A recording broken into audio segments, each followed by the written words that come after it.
இதுக்குள்ள வந்து எடுத்துட்டீங்கன்னா எனக்கு அந்த 360ன்னா நான் ₹1.20 ₹1.40 கட்டியிருப்பேனா? நீ எப்போ வந்து எடுக்கிற? 15ஆம் தேதிக்கு மேலே வர வந்துட்டு என்ன பண்ணுற? 450 ஓடி இருக்குதுன்ற. அப்போ இந்த ஸ்லாப் மாறுதா? அப்போ நான் ஏன் எக்ஸ்ட்ரா கட்டணும்?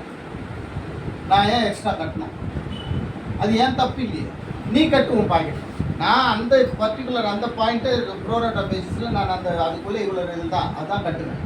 எனக்கு என்ன ப்ராமிஸ் பண்ணாருன்னா, சார் 400 யூனிட்டுக்குள்ளே நான் போட்டு கட்ட சொல்கிறேன் சார். சும்மா தான் நீங்கள் வாயத்தான் இல்லை அவர் சொன்னால் ஒரு பண்ணலாமா அந்த மாதிரி? இல்லை சார், அது எப்படி அப்படி இல்லை. அப்போ நீங்கள் எப்படி மீட்டர் இப்போ வாங்குறீங்க?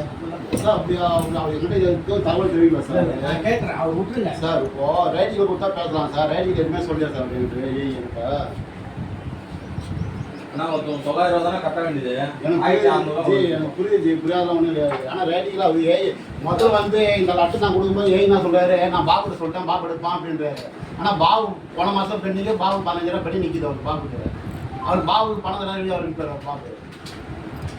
ரேட்டிங் எழுதுவங்க எல்லாருமே அதான் கேட்குறாங்க. எங்களுக்கு சம்பளம் இல்லாத நாங்கள் எப்படி வேலை பாபு கொடுத்தாங்கல்ல வேலை செஞ்சு ப்ராப்ளமாக இருக்குது ஏரியாவில்.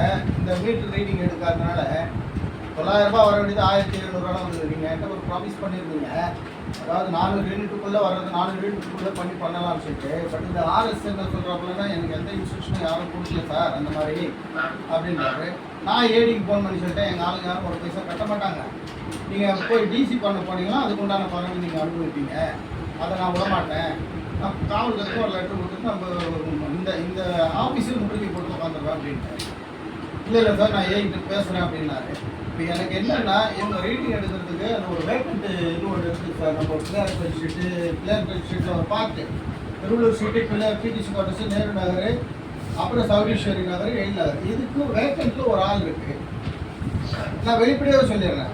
ஒரு ஏடிக்கிட்ட நான் பேசும்போது அந்த சார் ஒரு வெளியால் வச்சு நாங்கள் பார்த்துட்டு இருந்தோம். இப்போ வந்த ஏஐ வந்து அவரை ஸ்டாப் பண்ணிட்டாரு, அதனால் ரீடிங் எடுக்க முடியல. நான் ஏஐக்கிட்ட பேசுகிறேன். இதுதான் அவர் எனக்கு கொடுத்த முடியும். இல்லை சார், நான் உங்கள்கிட்ட பேசி இது நல்ல புரியுது. நான் இந்த மேட்டர் உங்கள்கிட்ட பேசி 2 வாரம் ஆயிடுச்சு.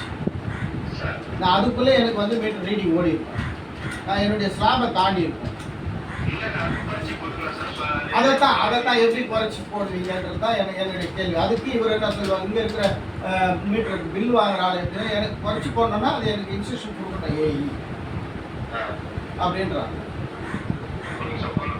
ஒரு நிமிஷம்